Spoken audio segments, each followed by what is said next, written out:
we're going to have to be vigilant on two different fronts. We're going to have to defend the truth about the human person, made in the image and likeness of God, created male and female, created for marriage. We're also going to have to defend our freedom to live according to those truths. Dr. Ryan Anderson, president of the Ethics and Public Policy Center and member of the White House Religious Liberty Commission, speaking at this year's Issues Etc. Making the Case conference. Over and over again, we're going to see that we have to form the next generation of our students, of our children, our grandchildren to believe the truth, while also defending our freedom to live it out. And then the long game is reforming our civil laws to reflect the truth. You can watch Ryan Anderson's presentation, Making the Case for Social Conservatism, from the 2026 Issues Etc. Making the Case conference. For a donation of $250 by Labor Day, we'll send you a link to watch an on-demand video stream and download audio recordings. Order online at issuesetc.org.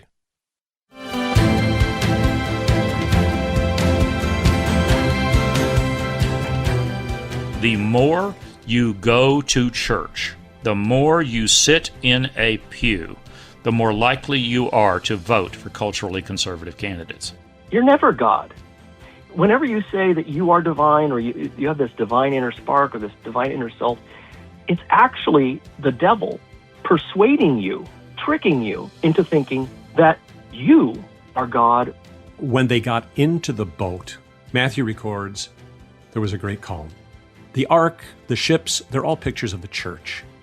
And I like to tell my members that I always feel the safest from the assaults of devil, world, and flesh when I'm in the divine service. In most secular worldviews, suffering is an ultimate evil, and it's to be avoided at all costs. It's a senseless interruption to a life of flourishing.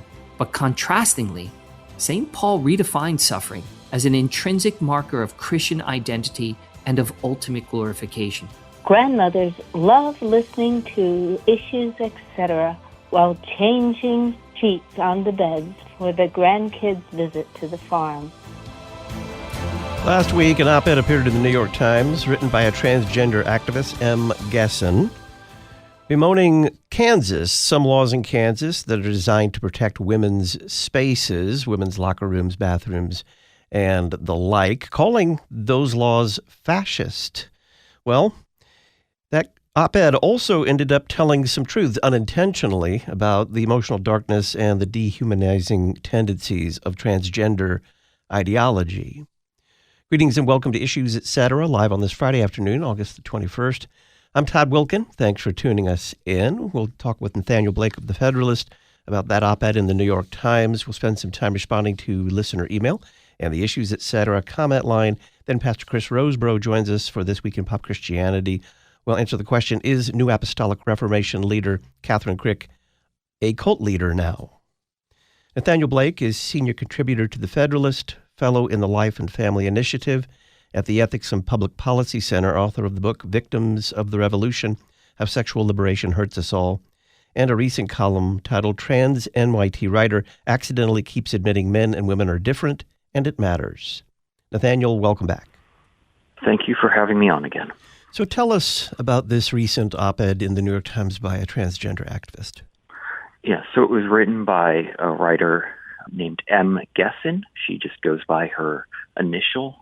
And it was about Kansas mostly and how terrible Kansas is and how it's becoming fascist was a word she kept using because of a couple laws, one of which required that driver's licenses reflect biological reality rather than gender identity. So if you are a man, your driver's license will say you are a man even if you pretend to be a woman.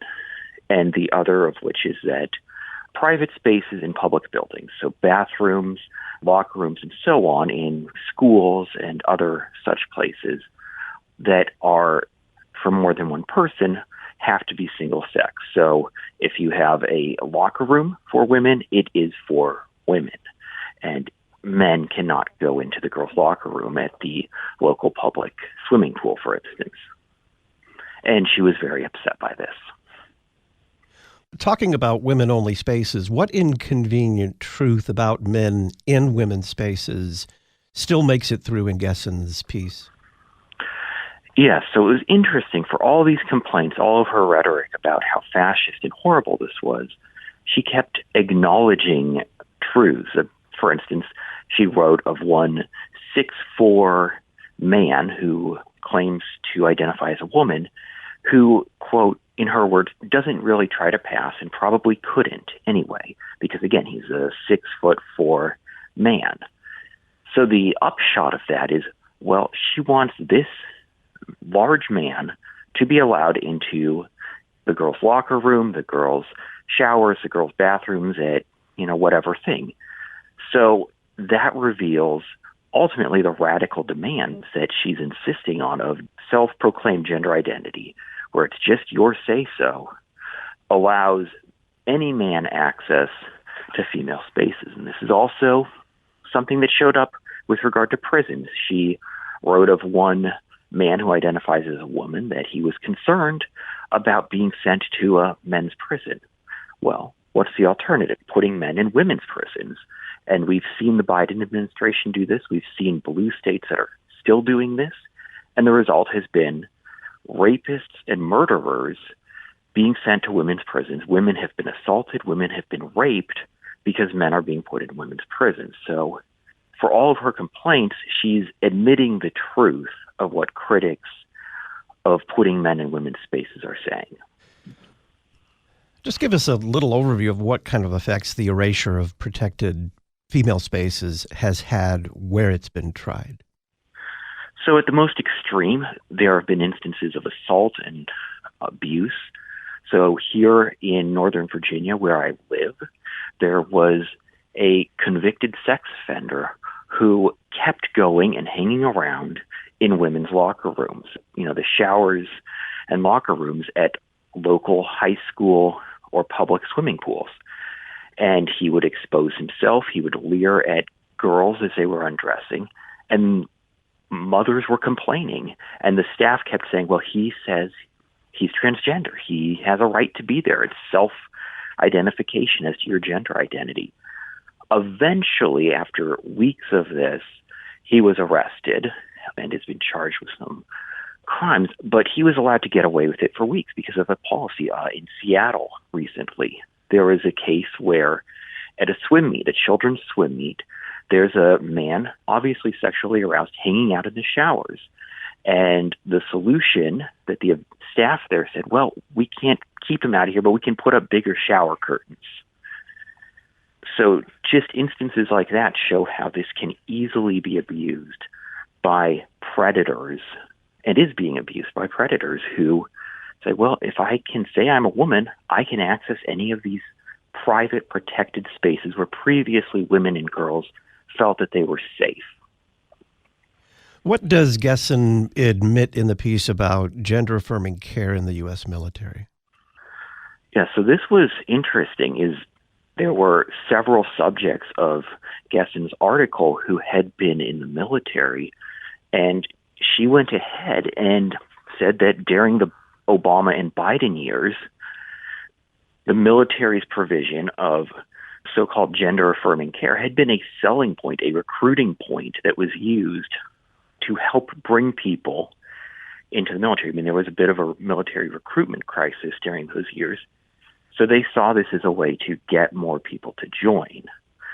Turns out that the real solution was not, in fact, providing free sex-rejecting procedures to the troops, but instead focusing on military preparedness and readiness and all of that. But again, it's an abuse of what the military is meant to be for, to turn it into a transgender hormone and surgery center. How does Gesson's piece further expose really the hatred, the emotional darkness of transgenderism?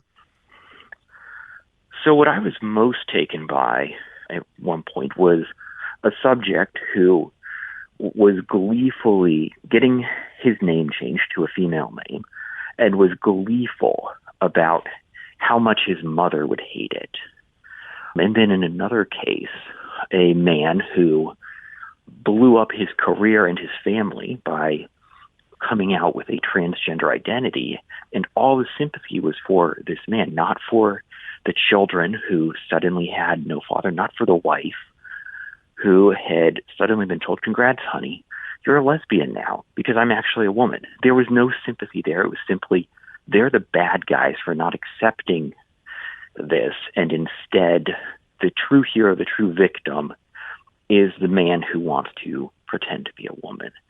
And there's something just dark about this. There's, again, Gesson wrote about a young man who, at 13, was going into the girls' locker room and trying on their clothes and got caught and got in trouble. But it was this sense of, instead of this is something to condemn, that's a sign of perversion that needs to be addressed. It was, oh, he's the victim. That's just trying to find his identity. Why is transgenderism especially targeting children? Well, there's a couple things here, but the root, I think, is this insistence that this is the authentic self, the gender identity, whatever that means, is the true self. The physical body is something imposed on you. So trans activists will talk about forcing children to go through the wrong puberty or things of that nature, as if that makes any sense. So it's a rejection of the body, which we can return to in a minute maybe, but the targeting of children is also a way to validate their own identities. So one of the reasons why the initial Dutch protocol, as it's known, because it arose from research by Dutch clinicians who were treating transsexuals, as they would have been called back then a few decades ago. But there was a lot of unhappy men who had wanted to transition who didn't like the results. So there was a theory of, well, maybe it'll be better if we start younger. They'll pass more easily, is something that was said. So this combination of seeking validation, of looking for better aesthetic results, making boys and men look more like women if you start them sooner, combined, and we've seen this tremendous explosion, internet-driven, clearly social contagion, but of children identifying as transgender and non-binary. There's a ton of money being made by it. So it's all a combination of factors coming, but in the end, it's very simple and very evil. It's children being chemically castrated. It's young girls being pumped full of testosterone. It's adolescent girls or young women having their breasts amputated for no medical reason. It's harmful, it's damaging, and it's starting to come down and collapse, I think, but it has scarred and hurt many people along the way. Gesson insists that the laws in Kansas about which she's writing are dehumanizing, but you say it's transgenderism that is dehumanizing. How so? Well, because transgenderism ultimately is a rejection of the nature of being human. We're a union of body and soul. Our bodies are given to us. Our maleness, our femaleness is a gift from God. Ultimately, we would say as Christians, it's part of God's design for us.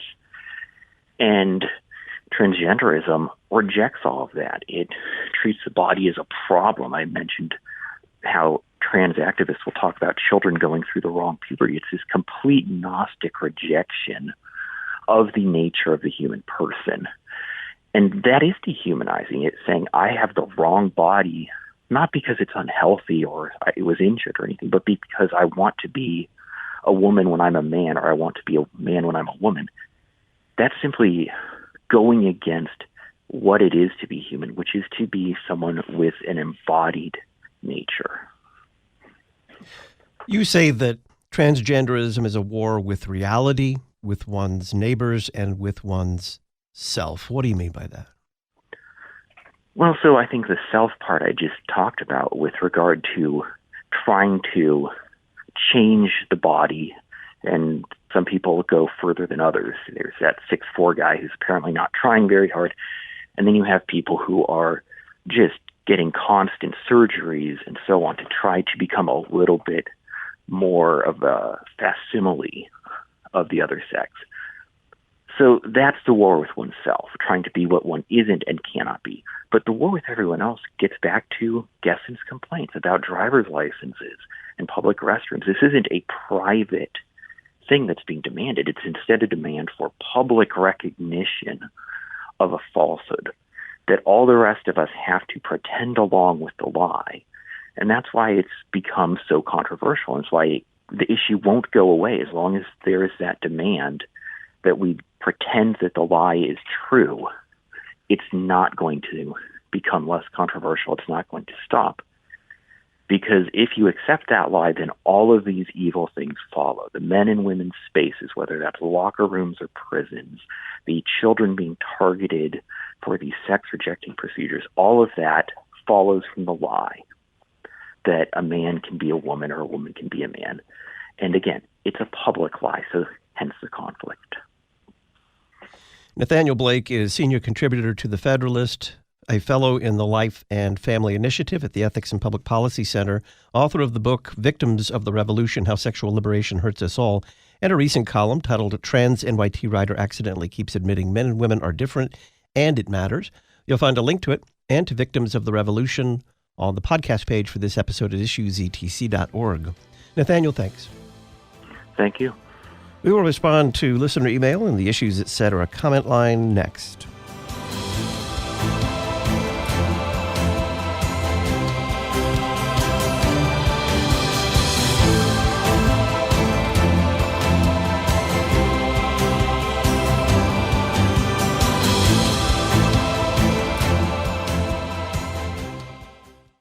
And I think we have to ask, do today's Marxist activists have any reason to say that they hate above anyone else in the world the church leaders most celebrated by our cultural elites?